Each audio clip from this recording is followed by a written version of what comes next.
The pre-dawn air in Darwin was a thick, wet blanket.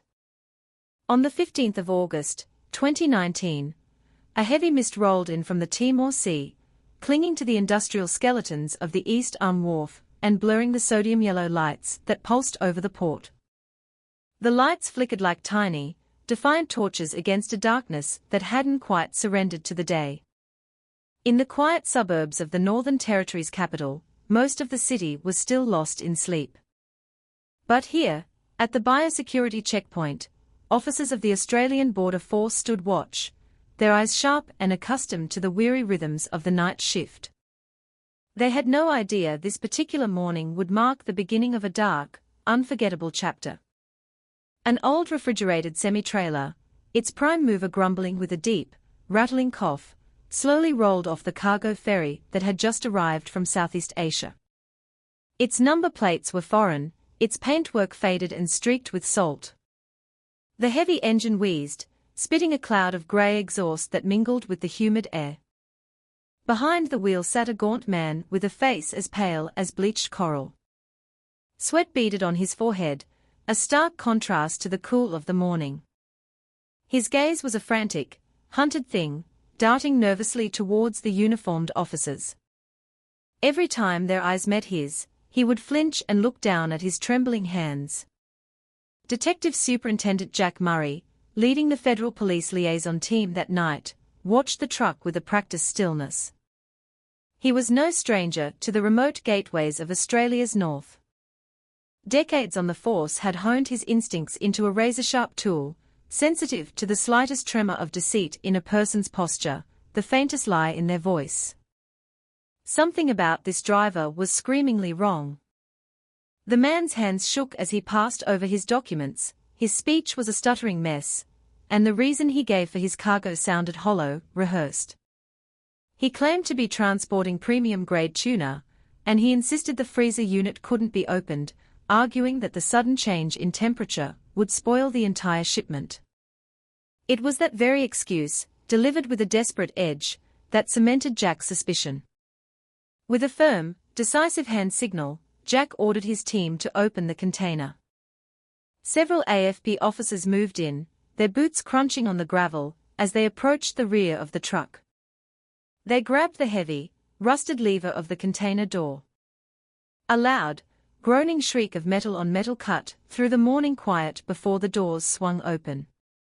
A blast of Arctic air, sharp enough to steal the breath, rushed out, thick with a smell that was nothing like the clean saltiness of the sea. It was the cloying, metallic stench of death. Torches sliced through the icy vapor, and the sight within made the officers' feet feel as if they were sinking into the concrete. Behind those steel doors, there was no fish. There were only bodies. Frozen, rigid, and stacked upon one another like discarded mannequins. Their faces were pale, their eyes half-closed, caught in a permanent, silent dream from which they would never wake. Many were young, barely out of their teens, their thin frames speaking of a long and brutal hunger. The scene was a physical blow, a punch to the gut that left everyone breathless. A profound silence fell over the checkpoint, broken only by the mournful cry of a distant curlew and the frantic drumming of hearts. Jack Murray clenched his fists, his knuckles white, fighting a surge of raw, volcanic anger. He knew those 30 young souls were not just a number. They were 30 futures extinguished on the dark, merciless road of human trafficking. The area was immediately sealed off. Bright yellow police tape was unfurled, creating a stark barrier against the encroaching dawn. Access to the wharf was locked down. The AFP's forensics unit was scrambled from Darwin, their vehicles slicing through the early morning traffic. A convoy of ambulances began to arrive, their lights flashing silently in the grey light. The night, which should have been winding down, reignited into a grim theatre of flashing lights and the heavy, measured footsteps of grim-faced professionals. One by one, the bodies were carefully lifted out, shrouded in white sheets, and placed in neat rows under a temporary morgue tent. No one slept that night. Scribes wrote with shaking hands, their phones buzzing incessantly with calls from headquarters. The eyes of the officers, tough men and women accustomed to the harsh realities of their job, began to glisten. This was no longer just a border incident. This was a humanitarian tragedy. Elsewhere, in the quiet suburbs of Darwin and Palmerston, news of the discovery began to spread like a contagion.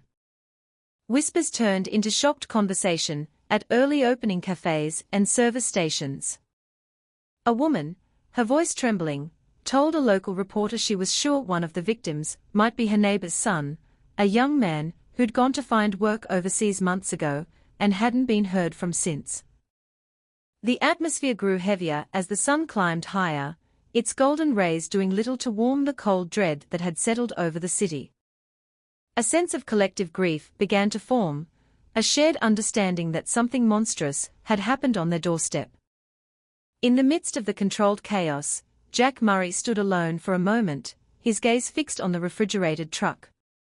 His face was a mask of granite, but his eyes betrayed a deep well of sorrow. He swore a silent oath. This case would not be buried in paperwork. He thought of his own son, away at university in Melbourne, full of dreams and a naive belief in the goodness of the world. If he, Jack Murray, was anything less than relentless, it could have been his son in that truck. It could have been anyone's son or daughter. That thought solidified his resolve, turning his grief into a cold, hard fuel. As the last ambulance departed, its siren a low, mournful wail carrying the frozen bodies to Royal Darwin Hospital for identification, a critical decision was made in Canberra.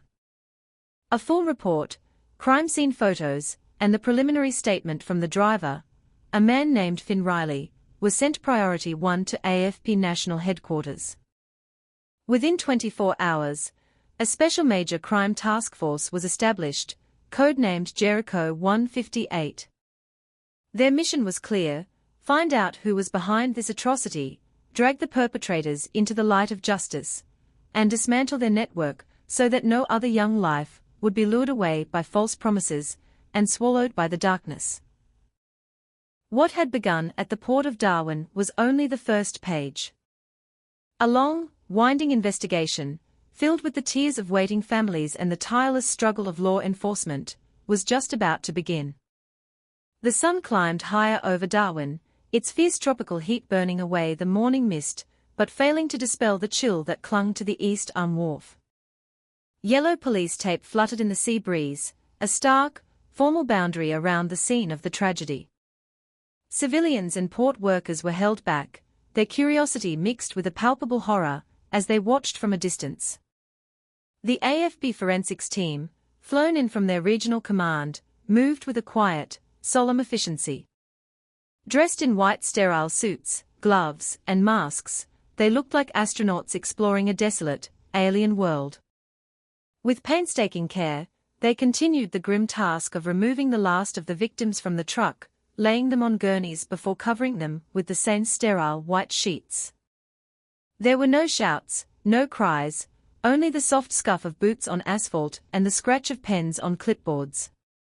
Detective Superintendent Jack Murray walked alongside the forensics team, his face a grim mask. He paused intermittently, his gaze falling on the still forms. A crushing weight settled in his chest. He knew he couldn't afford to be consumed by grief. A monumental task lay ahead. He had to uncover who had dared to trade in the lives of these young people. A junior constable approached him, his face pale and slick with sweat. He was only 2 years into his service, and this was his first encounter with death on such a scale. His hand trembled as he made notes, and he had to stop several times to take a deep, steadying breath. Jack placed a firm hand on the young man's shoulder. "We can't waver now, son," he said, his voice low but unwavering. "They are gone. Our job is to find the truth and get justice for their families." The constable looked at Jack, his eyes welling with tears, and nodded, his resolve hardening.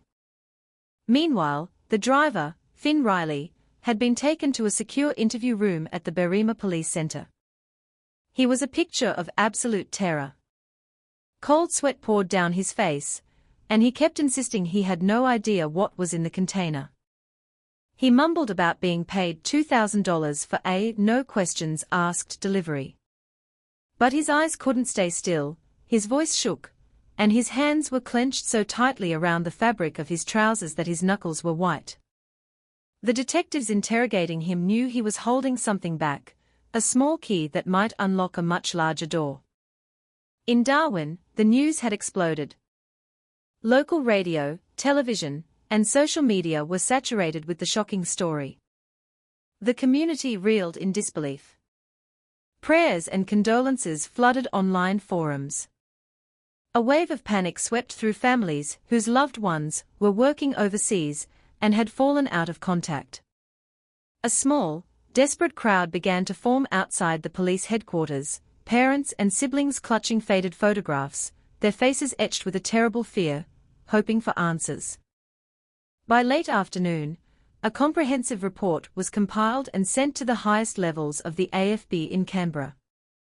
In the main operations room at National Headquarters, the atmosphere was electric with tension. Senior commanders and strategic analysts gathered around a large conference table, their faces grim. High-resolution photographs from the Darwin crime scene were displayed on a large screen, the horrific contents of the refrigerated truck silencing the room. Some officers bowed their heads, others let out heavy sighs. They all understood this was no ordinary crime. Jack Murray was patched in via a secure video link. With a steady, commanding voice, he detailed every event, from the moment the truck was flagged to the final body being removed. He asserted his strong belief that this was the work of a sophisticated and highly organized human trafficking syndicate. His theory was tragically confirmed when a forensics officer in Darwin reported finding a folded document in the pocket of one of the victims. It was a crude employment contract for an entertainment company called Starlight Global Talent.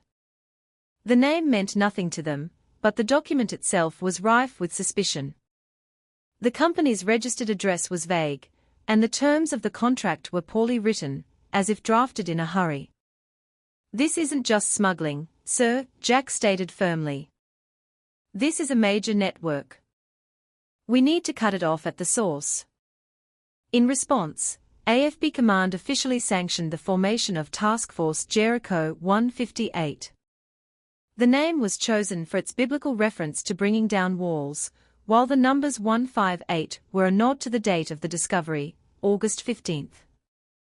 The task force was a multi-agency effort, comprising seasoned detectives, forensic specialists, cybercrime analysts, and officers from the Northern Territory Police. They all sat together, a united front bound by a single, solemn purpose.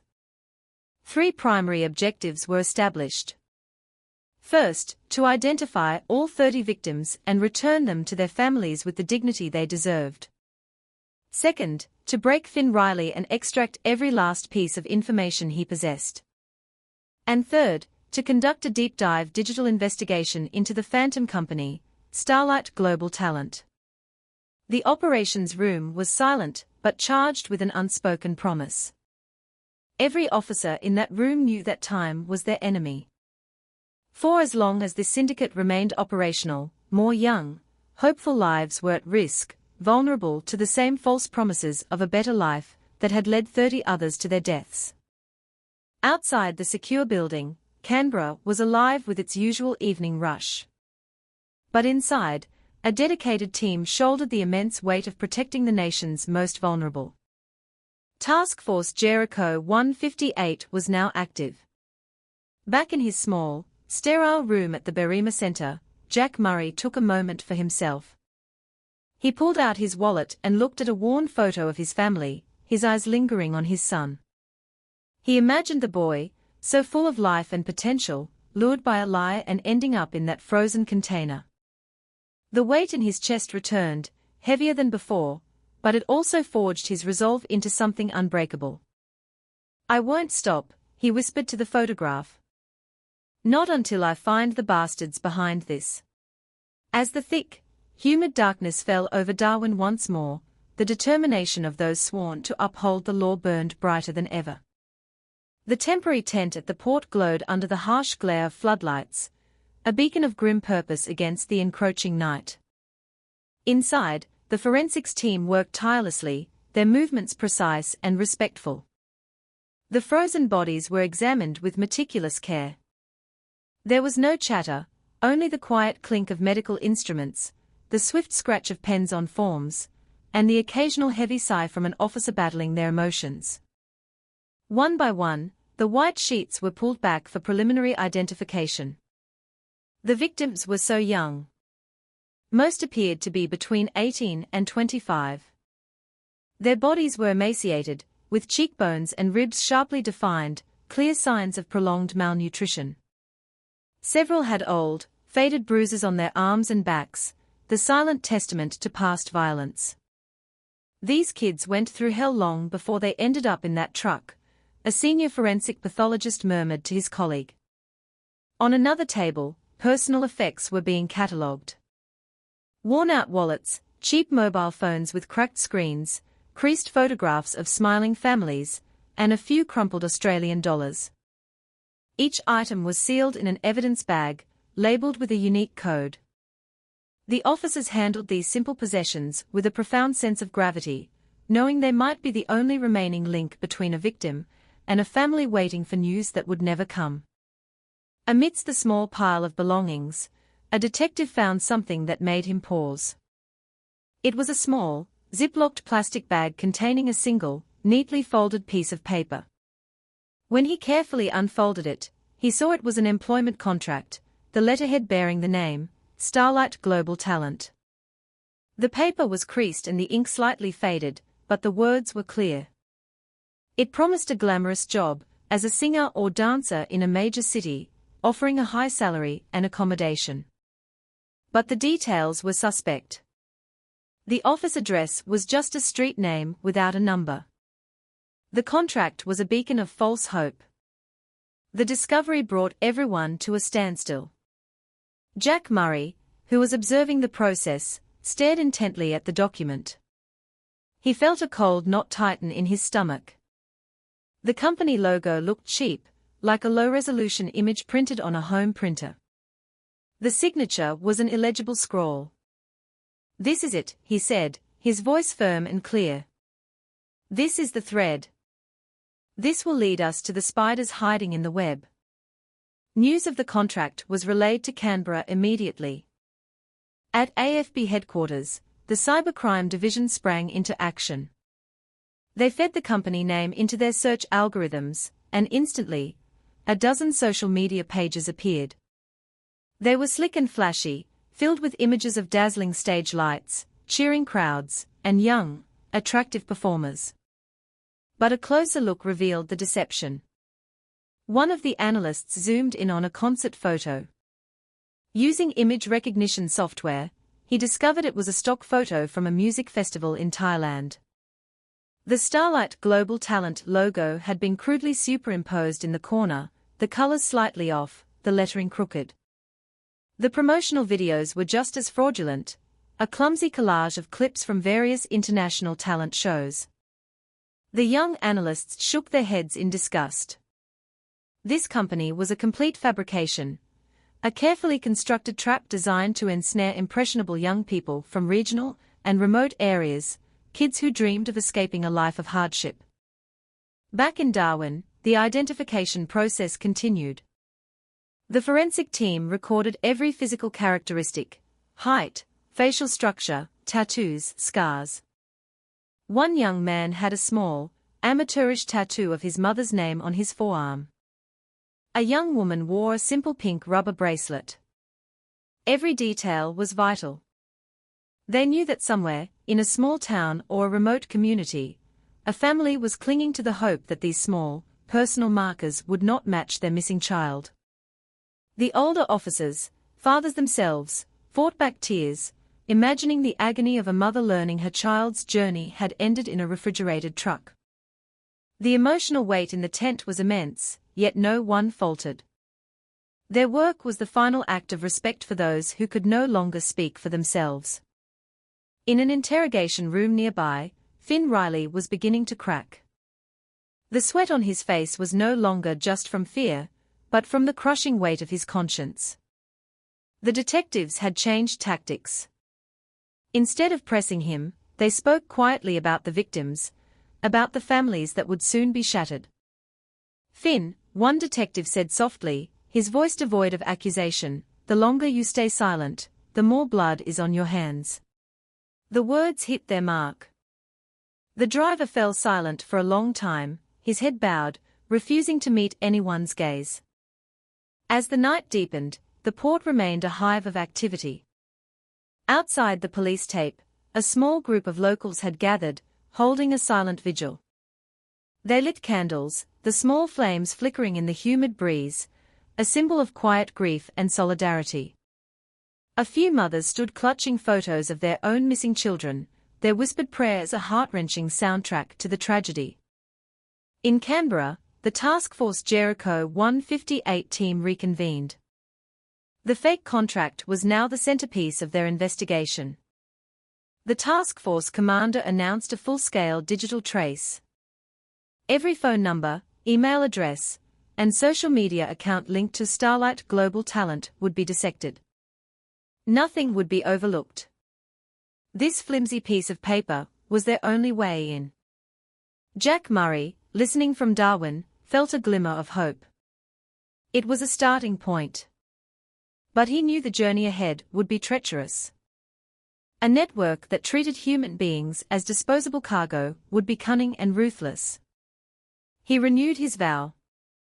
No matter how long it took, he would follow this thread to the very end. Beneath the faint stars of the top-end sky, a prayer for the lost and a promise of justice merged into one. From a crumpled contract found in the pocket of a dead young man, a new, critical phase of the investigation had begun. In a darkened room on the third floor of the AFP's Canberra headquarters, the only light came from the glow of a dozen computer monitors. The cybercrime unit was in full swing, their faces illuminated by the cascading lines of code on their screens.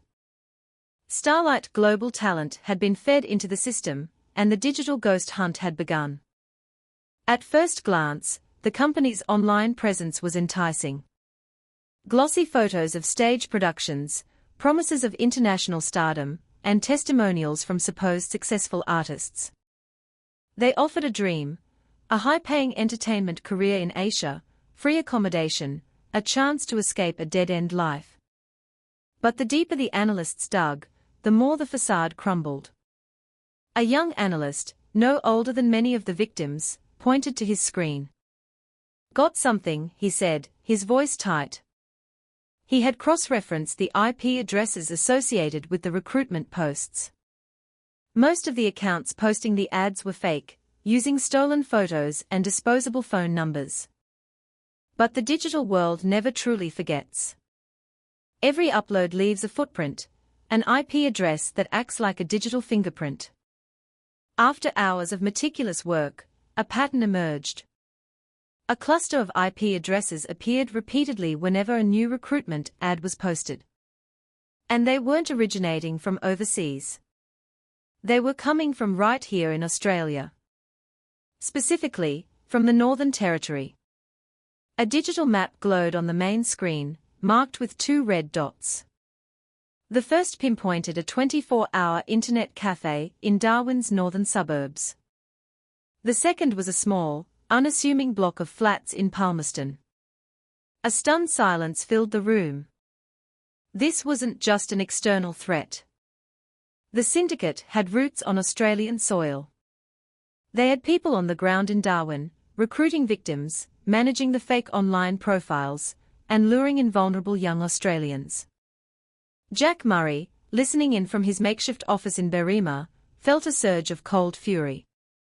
"We've found their front door," he said into the secure line, his voice grim. "Now we can start tracing who's recruiting, who's organizing, and where these kids are being taken." Meanwhile, life in Darwin continued, oblivious. On the banks of the Adelaide River, tourists watched jumping crocodiles. In the narrow lanes of the city, kids played footy. No one suspected that in a nondescript flat in Palmerston, someone was sitting in front of a laptop, typing out the same deadly promises that had led 30 people to their doom. A covert team from the NT police was dispatched. 2 officers, dressed as backpackers, took up residence in the internet cafe, nursing lukewarm coffees for hours. They sat in a corner, watching every person who came and went. On their laptop, a monitoring program was running. Suddenly, it flashed. One of the target IP addresses had just gone active. Someone in that room had just posted a new recruitment ad. The officers' hearts hammered against their ribs. The person they were looking for was just a few meters away. Back in Canberra, the cyber team identified another pattern. The ads were almost always posted late at night, between 9 p.m. and midnight. It was a calculated strategy, targeting young people scrolling through their phones in the quiet of the night, their defenses down, their dreams of a better life at their most potent. The commander of Task Force Jericho 158 absorbed all this information and laid out a 2-pronged strategy. The first prong would be physical surveillance in Darwin and Palmerston to catch the ground-level operators. The second would be a digital trap. An undercover officer would pose as a potential victim, initiating contact with the recruiters to draw them out. Days blurred into nights. In the darkened cybercrime unit, the analysts worked in shifts, fueled by stale coffee and a burning sense of urgency. They knew time was their enemy. As long as the network was active, more lives were at risk. In Darwin, Jack Murray paced the port's edge, the scene of the crime now clean, but forever haunted. He stared out at the dark, silent water, then back towards the vast, empty expanse of the outback. "We are coming for you," he whispered into the wind. "Whoever you are, whatever you're hiding, we are coming." In small towns across the Territory and Queensland, the news of the investigation spread. A mother in Alice Springs held a photo of her daughter, who had left for a singing job 3 months ago and hadn't been in touch since. A father in Mount Isa scanned the highways every evening, hoping to see his son walking home with a backpack over his shoulder. Their prayers became a silent, powerful force, fueling the determination of the officers fighting on their behalf. That night, another report was sent from Darwin to Canberra. Task Force Jericho 158 was ready to make its next move. The digital breadcrumbs had led them to a door. Now, they were going to kick it in. The heat in Darwin was suffocating that afternoon. On the streets, the air shimmered above the asphalt. Amidst the bustling city life, a young man, thin and unsteady on his feet, walked towards the main police station on Nucky Street. His clothes were tattered, his hair matted, and his face was a mask of exhaustion and terror. He was Leo Mitchell, 20 years old, from a small farming community near Longreach in Queensland. Leo stumbled into the station's reception, his eyes wide and vacant. The desk sergeant immediately recognized the signs of profound trauma. The young man's body was trembling, his lips were cracked and dry, and his eyes were red-rimmed from days of weeping. In a hoarse, broken whisper, he said, "I need to make a report. I escaped from Jakarta. I know about them." The words hung in the air, instantly silencing the room. Leo was quickly escorted to a quiet interview suite. Officers brought him water and a blanket, and a senior detective was called in. In the calm of the room, Leo began to tell his story. His voice was fragile, punctuated by long, shuddering breaths, as he recounted how he had been lured by the promise of a singing career in Indonesia. A recruiter had contacted him through social media, offering a lucrative contract. Desperate to help his mother, who was struggling to keep their family farm afloat after a long drought, Leo had believed every word. He had left home full of hope, carrying only a small backpack and a photo of his family. But when he arrived in Jakarta, the dream curdled into a nightmare. Instead of a music studio, he and dozens of other young people were imprisoned in a large, squalid house with barred windows. Their phones and passports were confiscated. The doors were locked from the outside. Every day, they were forced to work at computers, running online scams, creating fake profiles, and duping innocent people into sending money. Refusal was met with brutal punishment. They were beaten, starved, or locked in a dark, airless cellar. Leo himself had been forced to stand for hours in the blistering sun without water, simply for a typing error. His eyes filled with tears as he remembered his friend, a boy named Tono, who had fallen ill with a raging fever. There were no doctors, no medicine, only the cold, indifferent stares of their captors. One morning, Tono didn't wake up. His body was dragged away, and Leo never saw him again. The story cast a heavy pall over the room. The detectives listening felt a mixture of profound sadness and cold fury. This was no longer just a theory, it was a horrifying, first-hand account of the syndicate's cruelty. Leo then pulled a crumpled piece of paper from his pocket. It was a crude, hand-drawn map of the house, sketched from memory. With a trembling finger, he pointed out the entrance, the barred windows, the location of security cameras, and the overcrowded room where the victims slept. He even marked a small outbuilding where the guards lived. The map was a revelation. They now had a blueprint of the enemy's lair. Leo also gave them two critical names. The first was Dean Williams, a tall, wiry Australian who acted as the enforcer for the syndicate. He was the one who assigned tasks and delivered punishments. The second was a man they only knew as the chairman, an influential Indonesian businessman named Marcus Thorne, who held absolute power. A single gesture from him could decide the fate of dozens of young lives. When Jack Murray heard the report, a charge went through him. Leo's testimony was the golden key they had been searching for. Task Force Jericho 158 was no longer just investigating the deaths in Darwin. They now had a chance to save those still trapped in Jakarta. Back in Long Reach, a world away from the horrors of Jakarta, Leo's mother, Sarah, had been living in a state of quiet despair. She hadn't heard from her son in months.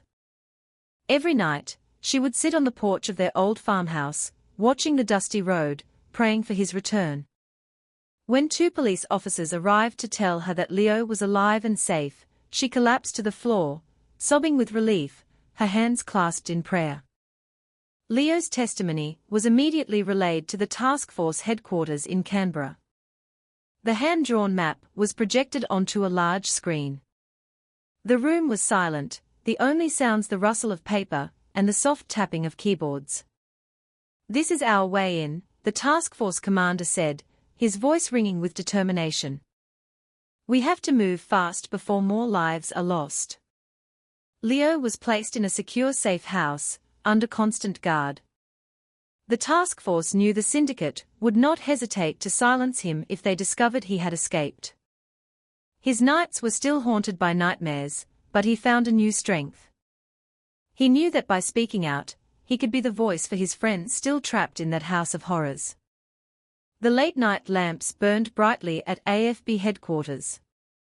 The map, drawn by a trembling hand, had become a compass for Task Force Jericho 158. It pointed the way to a major operation, one that would be a race against time to bring the remaining victims back into the light. The operations room at the AFP's Northern Command was thick with tension. On a large whiteboard, a map of Darwin and Palmerston was covered in red dots marking the Internet Cafe and the block of flats, the digital nest of the local recruitment cell. Beside it was a high-resolution photo of Leo Mitchell's hand-drawn map of the Jakarta compound. All the evidence pointed to one unavoidable conclusion: they had to lure the recruiters out of the shadows. "We can't just sit back and watch," Jack Murray said, his voice resonating through the room. "These guys are slippery. They can wipe their digital tracks in a heartbeat. We need to make them think they've got a new fish on the line." The suggestion of an undercover operation hung in the air. Who would be the bait? The room fell silent until a quiet, but firm voice spoke from the end of the table. "I'll do it, sir." All eyes turned to Constable Chloe Patterson. At 25, she was young, but her record in covert operations was impressive. With her honest face and a slight country accent that she could amplify when needed, she could easily pass for a naive girl from a small town looking for her big break. She was also known for her nerves of steel. Tonight, her gaze was resolute. Jack studied her for a long moment. The risk was enormous. If her cover was blown, her life would be in immediate danger. But he also knew that without a bold move, the investigation could stall. "If you're sure, Constable," he said, his voice heavy with the weight of the decision, "you'll have our full support." Chloe nodded, a small, determined smile on her face. The operation, codenamed Starlight Falling, began with meticulous care. Chloe was given a new identity, a young woman from a struggling family in rural Victoria, a high school dropout with dreams of a music career. She created a new social media profile, posting simple photos and writing about her desire to work overseas to help her parents. It didn't take long. Within 48 hours, her profile received a message from a man calling himself Ethan. His messages were slick and full of practiced charm. He offered her a singing gig in Jakarta, promising a huge salary, free accommodation, and the chance to send money home. He was smooth, a predator who knew exactly what to say. Chloe responded with calculated innocence, her questions laced with a believable naivety. Ethan, sensing an easy target, grew more confident. Every word of their conversation was recorded and analyzed by the task force. Every phone number he used was traced. The nights in the surveillance room were long and tense. The team held their breath with every message Chloe sent, fearing one wrong word could give her away. But Ethan was completely hooked. He invited her to meet in person. The location was a small cafe on Darwin's waterfront. Chloe would arrive dressed simply, a cloth bag over her shoulder, her face a picture of hopeful anticipation. Surrounding the cafe, a dozen undercover officers would be in place, disguised as tourists, street vendors, even a couple of blokes fishing off the pier. They would move like ghosts, ready to intervene at a moment's notice. The day arrived. As the afternoon sun began to dip towards the horizon, Chloe walked into the cafe. She chose a corner table and ordered a cup of tea. Her hands were cold, but her expression was calm. Several tables around her were already occupied by members of her team, pretending to be absorbed in their phones or quiet conversation. A few minutes later, a man walked in. He was dressed in trendy clothes, his hair styled with too much gel, but his eyes had a shifty, cunning look. It was Ethan. He smiled warmly and sat down opposite Chloe. "You don't need to worry about a thing," he said, his voice smooth as silk. "Stick with us, and you'll be a star. The money will just roll in." Chloe looked down, feigning shyness. She pulled a few photos of her supposed family from her bag. "I just want to help my parents," she whispered. Ethan chuckled, patting her hand condescendingly. "Trust me," he said. "You've made the right choice." The entire conversation was captured by a tiny recording device hidden in Chloe's bag. Every word was another nail in Ethan's coffin. Outside, the team was ready. The meeting lasted for about half an hour. Ethan gave Chloe another burner phone number and promised to call her to arrange her travel. He felt completely in control, oblivious to the web closing in around him. As he stood up to leave, a silent signal was given. In a heartbeat, the seemingly ordinary street scene transformed. Two officers who had been posing as tourists stepped in front of him, while others blocked his exit. Ethan's confident smirk vanished, replaced by a look of sheer panic. He tried to bolt, but his arms were seized in a powerful grip. A pair of handcuffs clicked shut around his wrists. The operation was so swift and quiet that most people in the cafe barely noticed. Ethan was bundled into an unmarked car, his face pale, his eyes darting wildly, searching for an escape that no longer existed. A search of his person revealed several mobile phones, a collection of SIM cards, and a small notebook filled with names and contact numbers. They were a treasure trove of evidence. And among the scribbled notes, one name stood out, circled several times: Shaz. That evening, Darwin witnessed more than just the arrest of a low-level recruiter. It was a critical turning point. Task Force Jericho 158 had just kicked down the front door of the Australian network, and the path to the bigger players was now wide open. Ethan Jones sat hunched over in a cold, sterile interrogation room at the Berrima Police Centre. The cocksure recruiter from the cafe had vanished, replaced by a pale, sweating man whose bravado had evaporated under the harsh fluorescent lights. His hands were cuffed, and his eyes darted around the room like a cornered animal. For the first hour, he stuck to his story. He was just a middleman, helping kids with paperwork, completely unaware of their ultimate fate. But the detectives of Task Force Jericho 158 were patient. They didn't raise their voices.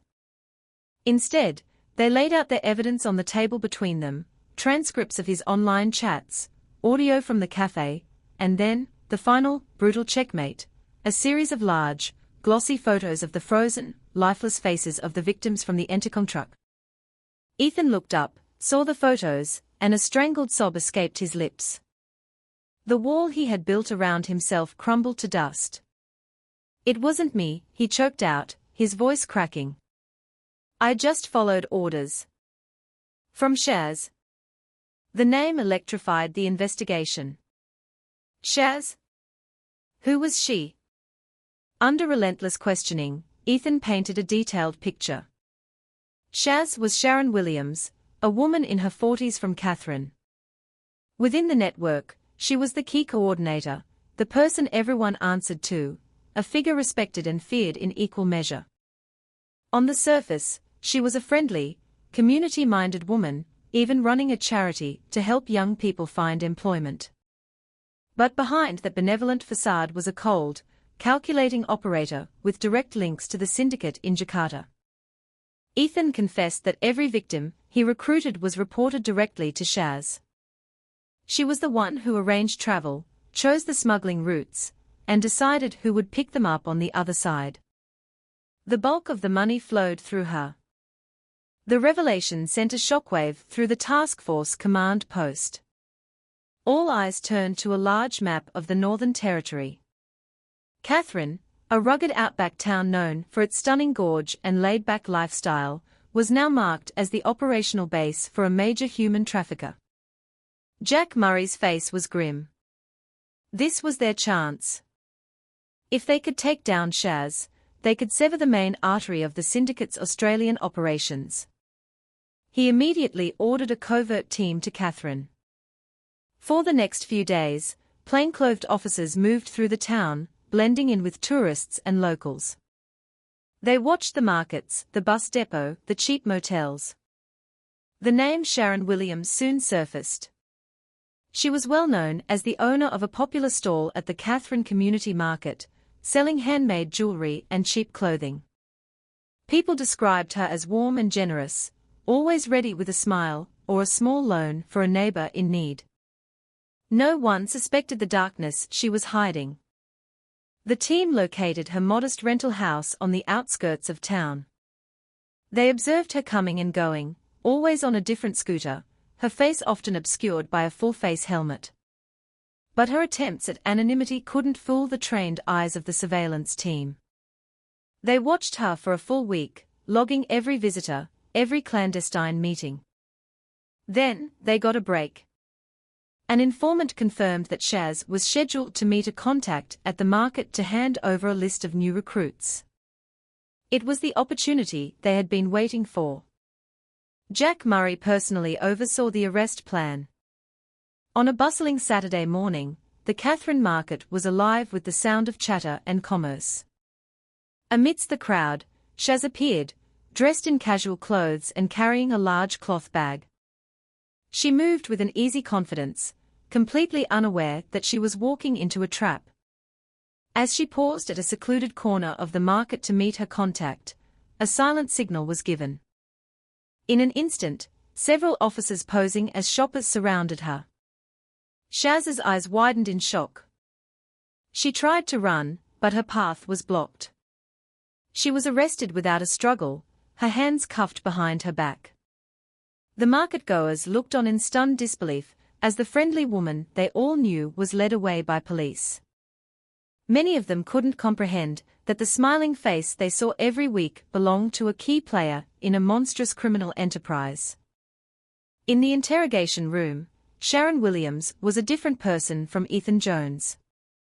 She was calm, collected, and met every question with a faint, dismissive smile. But behind that icy composure, her eyes held a wealth of secrets.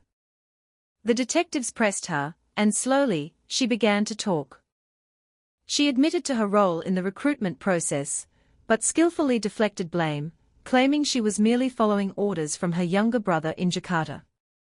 "His name is Dean Williams," she said, her voice chillingly matter-of-fact. "He's the one who really runs things. And above him, there's someone else. A man they call the chairman. The confession caused a palpable stir among the detectives. The network was a family affair, and it stretched all the way to the top of a powerful overseas syndicate. Jack Murray looked at the whiteboard in his office, now covered with names and connections. From Finn Riley the driver, to Ethan the recruiter, to Shaz the coordinator, every thread now led to two key figures in Jakarta, Dean Williams and Marcus Thorne, the chairman. Task Force Jericho 158 knew their next step would be the most dangerous yet. They were no longer dealing with local operators. They had to penetrate the heart of the syndicate in a foreign country. But their resolve was absolute. That night, in an emergency meeting that connected Darwin, Catherine, and Canberra, a momentous decision was made.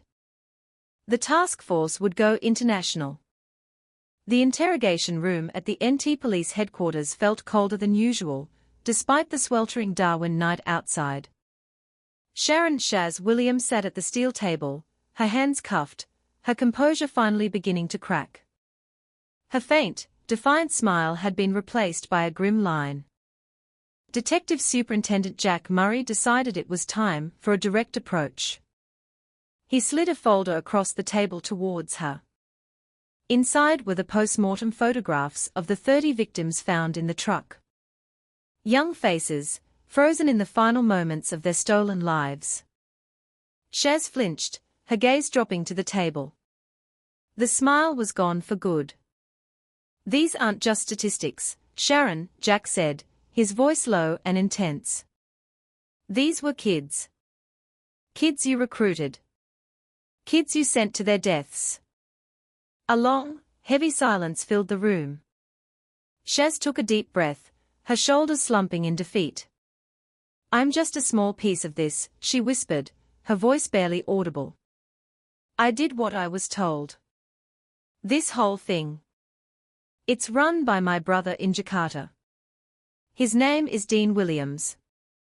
The name hung in the air, a confirmation of everything Leo Mitchell had told them. The detectives exchanged a significant glance.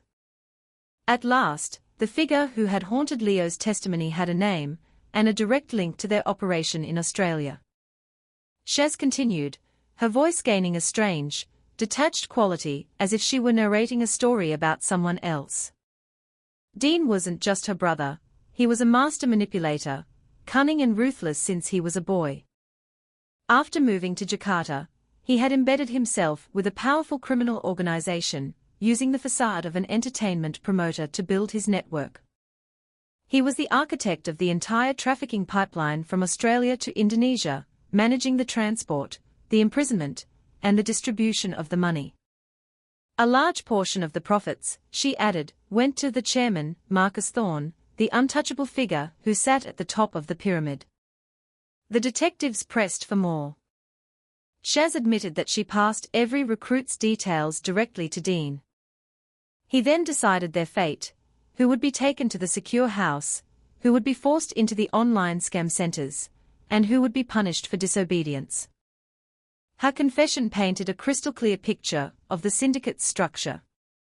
But Shaz was no fool. She knew that revealing everything put her in immense danger. "I can tell you more," she said, her voice now cold and calculating, "but you have to guarantee my protection. I know Dean. He won't hesitate to eliminate anyone who betrays him." Task Force Jericho 158 understood the risk, but Shaz's testimony was priceless. It was the first piece of concrete evidence linking the Australian recruiters to the international kingpins. A few days later, a high-level emergency meeting was convened in Canberra. Representatives from the Australian Federal Police, Interpol, and the Australian High Commission in Jakarta gathered in a secure room. On a large screen, an organisational chart was displayed, showing the names, photos, and roles of each suspect. At the very top, in bold letters, were two names, Dean Williams and Marcus Thorne. The atmosphere was grave. The AFP commissioner explained that to dismantle this network, Australia could not act alone. It required a joint, cross-national operation, meticulously planned and executed. The Indonesian representatives, patched in via secure video link, readily agreed. They had long been suspicious of Marcus Thorne's activities in Jakarta, but had struggled to gather enough evidence to move against his heavily protected enterprise. The evidence provided by the AFP was the key they had been waiting for. Meanwhile, back in the Northern Territory, news of Shaz's arrest spread like wildfire through Katherine. The community was in shock. The friendly woman from the market, the one who always had a kind word for everyone, was a monster in disguise. Several families of missing young people came forward, their hopes of finding their children alive reignited by the breakthrough. At his safe house, Leo Mitchell heard the news. Though still battling his own trauma, a spark of hope lit up in his eyes. He knew that with every arrest, the chances of rescuing his friends still trapped in Jakarta grew. He continued to work with the detectives, providing every detail he could remember about Dean's habits, the guards' routines, and the vehicles used to transport them. Jack Murray watched these developments with a mix of satisfaction and trepidation. They were getting closer to the heart of the beast, but the danger was escalating with every step. Dean Williams was not just a criminal, he was protected by a powerful and feared man. A grand plan began to take shape. A specialist team of AFP officers would be sent to Jakarta to work directly with the Indonesian National Police, Polri. The operation had to be swift and precise. Any mistake could result in the victims being moved or, worse, eliminated to erase any trace of the syndicate's activities. That night, in a briefing room lit by the cold glow of neon lights, Jack Murray addressed his team. "We lost 30 lives at the start of this," he said, his voice heavy but firm. "We will not lose any more. It's time to move."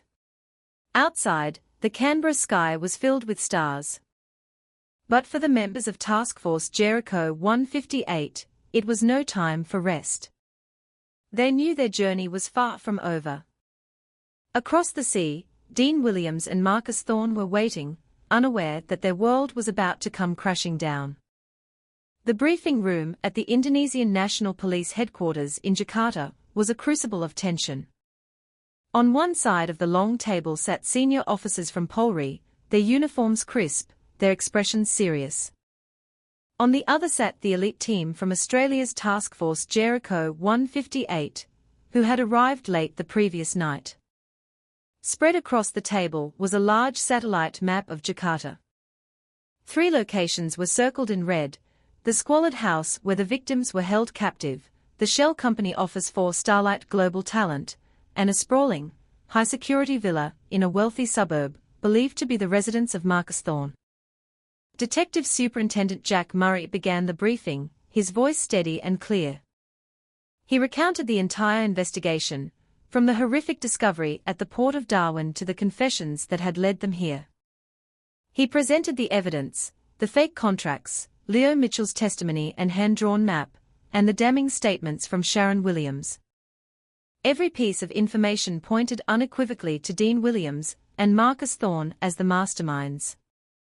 A high-ranking Polri general stood to respond. He explained that his force had been monitoring Thorne's organization for months, but the syndicate was notoriously elusive. They moved their victims frequently and had informants within local law enforcement, making a direct approach nearly impossible. "The evidence you have brought," the general said, his voice firm, "gives us the mandate we need to strike." The joint planning session lasted for hours. Every detail was scrutinized: the best time to launch the raids, the infiltration routes, the contingency plans, and most critically, how to rescue the dozens of captives without a single casualty. They decided on a pre-dawn raid, at 3 a.m., when the city was at its quietest and the syndicate's guards would be least alert. 3 teams were formed. Team Alpha would storm the house and rescue the victims. Team Bravo would secure the sham office, seizing all digital evidence. And Team Charlie, a combined force of Australian Tactical Response and Indonesian Special Forces, was tasked with the most dangerous mission, breaching Marcus Thorne's fortified villa. At a temporary command post set up nearby, the Australian team prepared themselves. They checked their equipment, donned ballistic vests, and ran communications tests. The mood was somber, the usual pre-operation banter replaced by a focused silence. They all understood the stakes. In a quiet corner, Jack Murray stood before a board covered with the photos of the 30 victims from Darwin. Their young, hopeful faces stared back at him. They were a silent, powerful reminder of why failure was not an option. As midnight approached, a light rain began to fall, slicking the streets of Jakarta. In a secure room near the command post, Leo Mitchell was also present. Under heavy guard, he briefed the raid teams, his voice trembling but clear as he pointed out weaknesses in the compound's security on a detailed satellite image. He described a side door that was often left unlocked, the darkest corners of the house where his friends used to hide, and warned them about the vicious guard dogs at Thorne's villa. At 2 a.m., the teams assembled. A convoy of unmarked tactical vehicles lined up in the darkness, their engines humming quietly. The officers, clad in black, checked their weapons one last time and boarded their vehicles. The rain had stopped, and the streets of Jakarta were eerily empty. The convoy moved swiftly through the sleeping city, a silent procession on a mission of liberation. Over the encrypted radio channel, the Indonesian commander's voice was calm and steady, reminding everyone that the primary objective was the safe recovery of the hostages. As the clock ticked towards 3 a.m., the 3 teams simultaneously arrived at their targets. At the prison house, Team Alpha took up positions. Inside, dozens of young Australians were awake, some weeping quietly, others staring blankly at the damp concrete walls, their hope all but extinguished. They had no idea that freedom was just moments away. At the fake office, computer screens still glowed, displaying the fraudulent profiles used to lure new victims. The guards on duty believed it was just another quiet night. And at the opulent villa, a faint sound of laughter could be heard from within. Marcus Thorne, surrounded by his armed bodyguards, felt untouchable behind his high walls. He was about to learn how wrong he was. This cross-border operation was more than just a police raid. For every officer involved, it was a promise. A promise that no more young lives would be lost. A promise to return sons and daughters to their families. A promise to prove that no matter how deep the darkness, it could always be broken by the light of justice. At precisely 3 a.m., the silence of the Jakarta night was shattered. In a northern suburb, Team Alpha moved on the house. The exterior was deceptively quiet, but behind its barred windows, a silent torment was unfolding. A small, Controlled charge blew the lock off the main steel door. The door flew open, and a flood of tactical officers poured in, torch beams cutting through the darkness. "Police? Don't move," the lead officer yelled in both English and Indonesian. The captives, initially terrified by the noise, stared in disbelief. Some screamed, others scrambled to their feet, their eyes wide with a dawning, incredulous hope. Within seconds, the room erupted in tears of relief. Officers moved quickly to calm them, wrapping them in blankets and guiding them outside one by one. Several of the rescued youths fell to their knees on the wet pavement, overcome with emotion, finally believing their ordeal was over. At the second location, the raid on the Starlight Global Talent office was swift and efficient. The few operators on duty were stunned as the doors burst open. They were apprehended before they could even think to erase the data on their computers. The office, the digital heart of the scamming operation, was silenced. Every computer, phone, and document was seized as evidence. But at the third target, Marcus Thorne's sprawling villa, the syndicate was ready to fight back. High walls, electrified fences, and a network of security cameras made it a fortress. As the assault team approached, guard dogs began to bark furiously, alerting everyone inside. Within moments, Thorne's armed bodyguards emerged, opening fire on the approaching officers. The night exploded into a cacophony of gunfire. The joint Australian-Indonesian team moved with practiced discipline, using armored vehicles for cover, as they returned fire. The air was filled with the crack of assault rifles and the shouts of command. "Do not let them escape," Jack Murray yelled over the radio, his voice calm amidst the chaos. "Ensure the captives inside are safe." The team breached the main gate and advanced across the manicured lawns. The villa's heavy oak doors were splintered open with a battering ram. Inside, Thorne's men had created makeshift barricades, but they were no match for the overwhelming force of the tactical team. One by one, the guards were subdued. On the upper floor, Marcus Thorne stood in his lavish study, his face contorted with rage. Beside him, Dean Williams was pale with terror, fumbling with a phone that was now useless. He watched as the empire they had built on suffering and deceit crumbled before his very eyes. The assault team stormed the main hall, and after a brief, intense struggle, it was over. Marcus Thorne, the powerful and untouchable chairman, was wrestled to the ground by 4 officers, roaring curses until his hands were bound behind him. Dean Williams surrendered without a fight, collapsing to his knees with a look of utter despair. The villa, once a symbol of their illicit power, was now the scene of their final defeat. Outside, more than 50 captives who had been held at the villa were brought to safety. They emerged blinking into the pre-dawn light, their faces tear-streaked and etched with trauma. As they saw the police, a wave of emotion washed over them. Some ran to embrace the officers, others simply stood weeping with relief. One young man spotted the small Australian flag patch on an AFP officer's uniform and fell to his knees, his sobs echoing in the quiet morning air. Jack Murray stood and watched it all, his eyes glistening.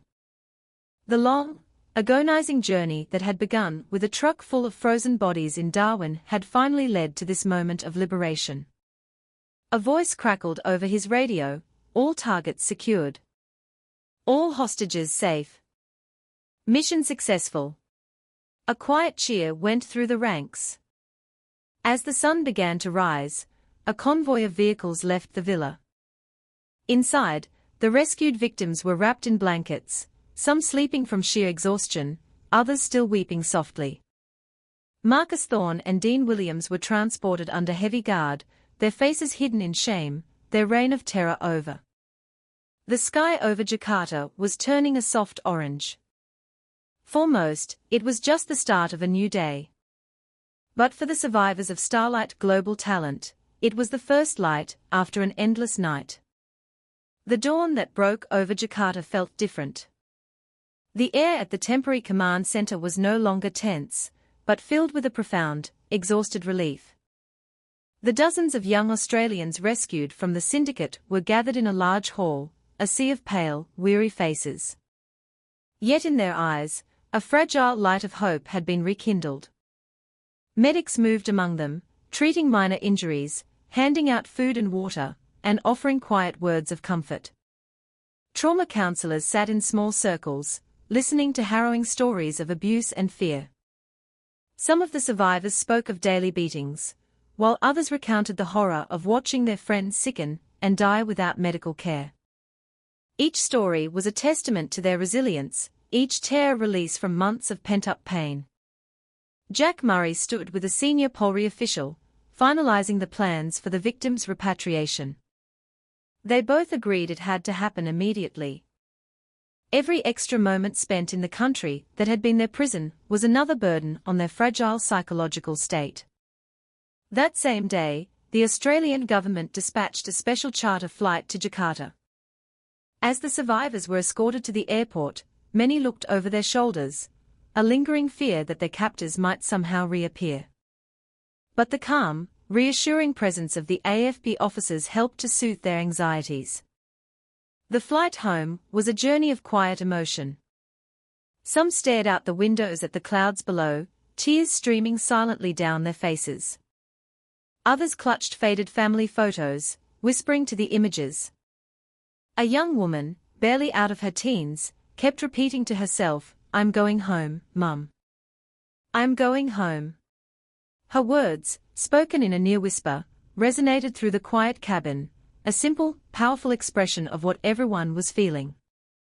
When the plane touched down in Darwin, a crowd of hundreds was waiting.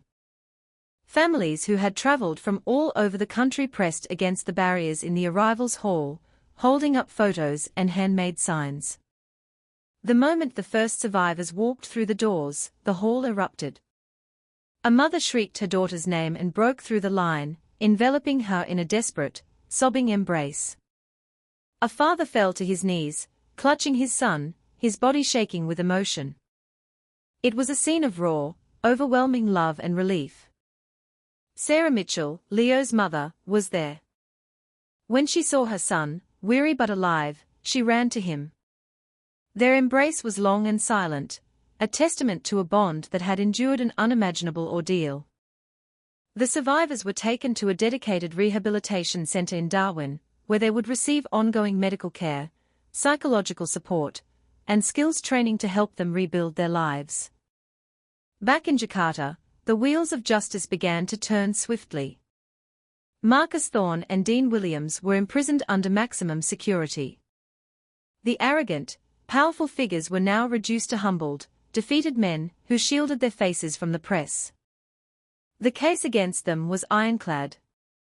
In Canberra, the success of the joint operation was hailed as a landmark victory in the fight against transnational crime. But for Jack Murray, the fight was not over. He knew that Thorne and Williams were just two heads of a global hydra.